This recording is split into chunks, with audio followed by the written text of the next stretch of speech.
Hey, what's up, you guys? Welcome to my channel again. In today's video, we're gonna talk about Hajime Isayama, the mangaka of Attack on Titan, interview with the New York Times.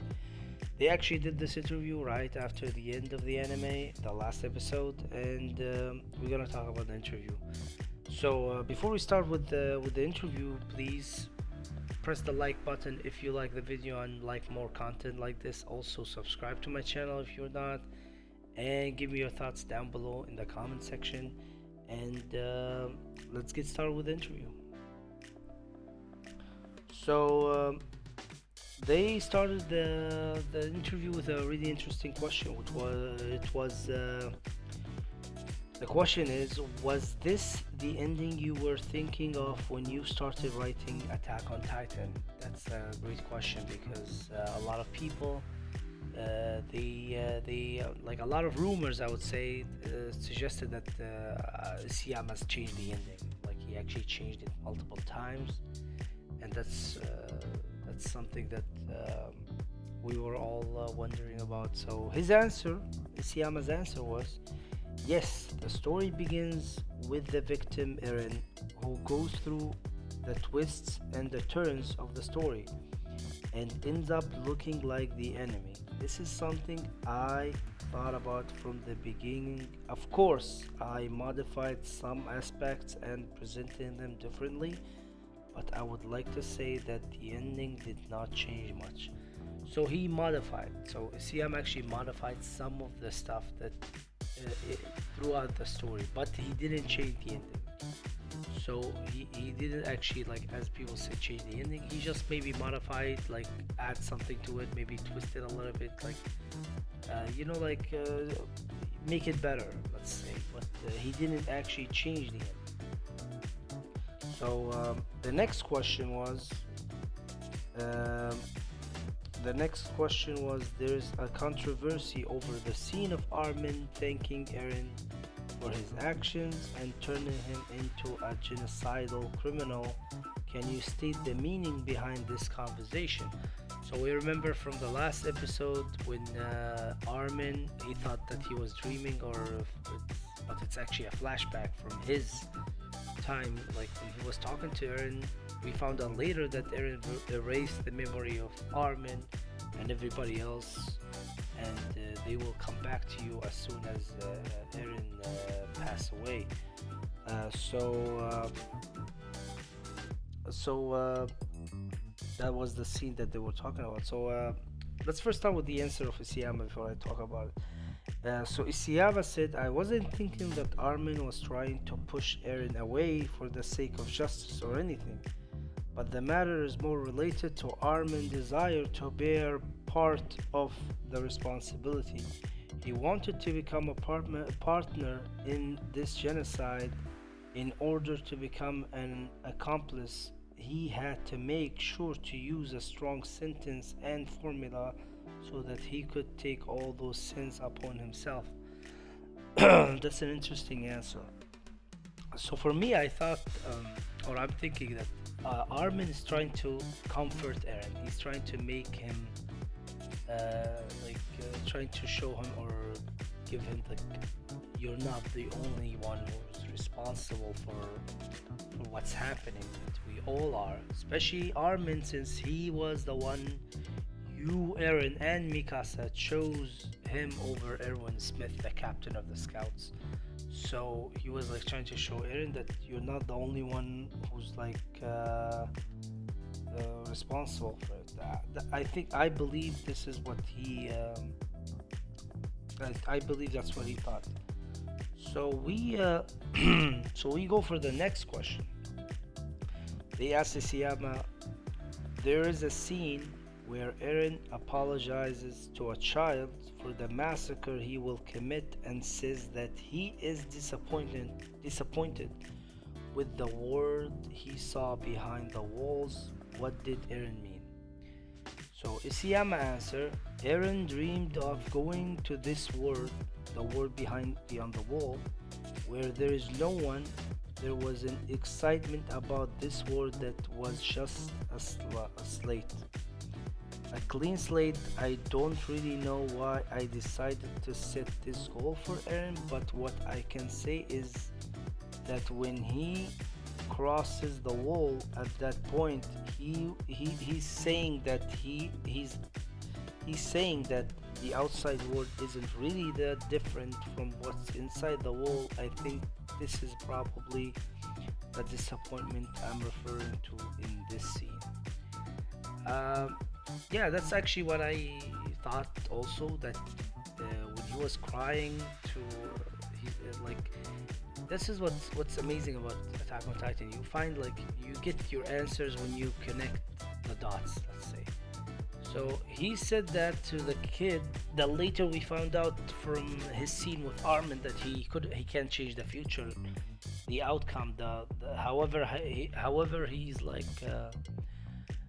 Every time he tried to change something, it lead to the same ending. And I think that's what they are. That's why he's like crying to the kid, but also he's disappointed because the world he was thinking of when he was reading that book with Armin, the world beyond this wall, what is it like? He was disappointed that it's actually the same as the world inside the wall. It's like there's nothing different, which that's I think that's why he was so disappointed. The next question after that was excuse me. Eren mentioned in the last episode of the anime that he had no choice but to continue in the future he saw until Armin asked him whether he was truly free or not. Was Eren telling the truth or was it just an excuse?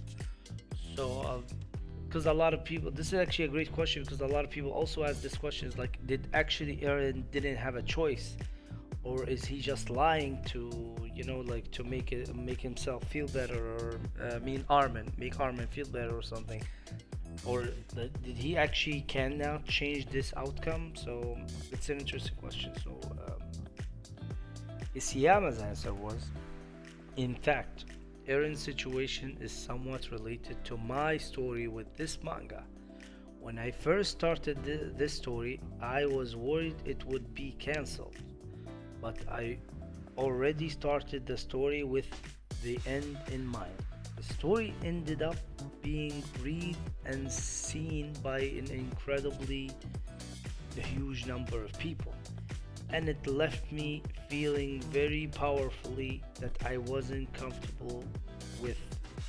It would have been nice if I could change the ending, but if I were completely free, I could change the ending. I could have turned it around and said I wanted to go in a different direction, but the reality is that I was limited by what I imagined as a child when I started.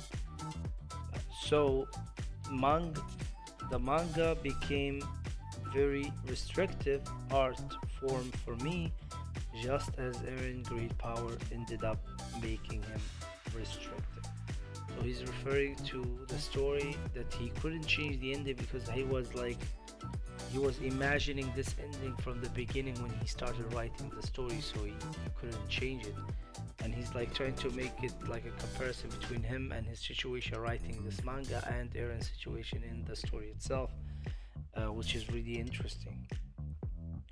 Then we see like the next question was at the end of the manga we see the future of paradise and the continuation of the cycle of fighting. Is there no end to the dilemma you presented in the story?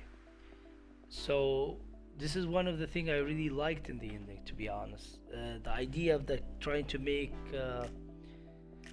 to show the reality of our world. So he doesn't want to give you like the ending that everything is fine and no more war and only peace, but it's unfortunately this is not how our world working. It's like we have wars every day, every time. So that's what I liked about the ending. So Isayama's answer was, I think the story could have ended happily and the wars would have ended and everything would have been fine and great.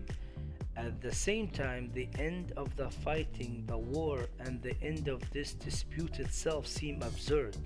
It seems unreal and it's un like and it does not apply to the world we live in now.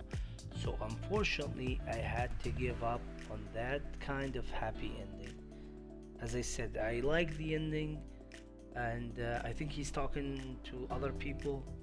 We saw how, like at the end of the final episode, when next to Eren, like his grave and the tree, we see how it's like everything, like the prosperity, and it's all building and enjoying like the peace that Eren created. But then later, after let's say maybe 100 year whatever, another war happened and people start fighting each other. And if you guys remember, if I'm not wrong, season two, Erwin Smith said the same thing. He said like people, a human will keep fighting each other until only one person left. So it's like trying to like it's really funny how he's trying to refer to this to our like situation right now in this in the world we live in. So the next question, you say you previously participated in the production of the anime and supervised the storyboards. Did you request anything for the final episode? Uh, First thing, like storyboards is like the comics. So like just for people who don't know, like you know, like those panels, like comics, like with the images that the mangaka draw. So that's what they meant by storyboards.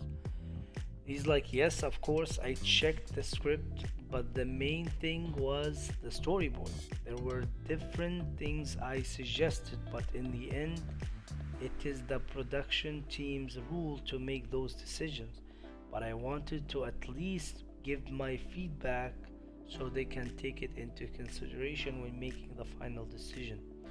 Which is actually, for me, it's something important that the mangaka and the production team work together, that they actually listen to the mangaka and his suggestions, because no one knows the story no one knows the story better than the one who wrote it himself. So the mangaka, when he gives you suggestions or modifications, that's something that if you're a great studio, that's what makes a great studio from an average studio, that they actually listen to the mangaka, which is something I really encourage.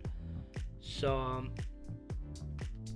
yeah, the final question, I believe so. Yeah, it's the final question was, um, how do you feel about us reaching the end of the story?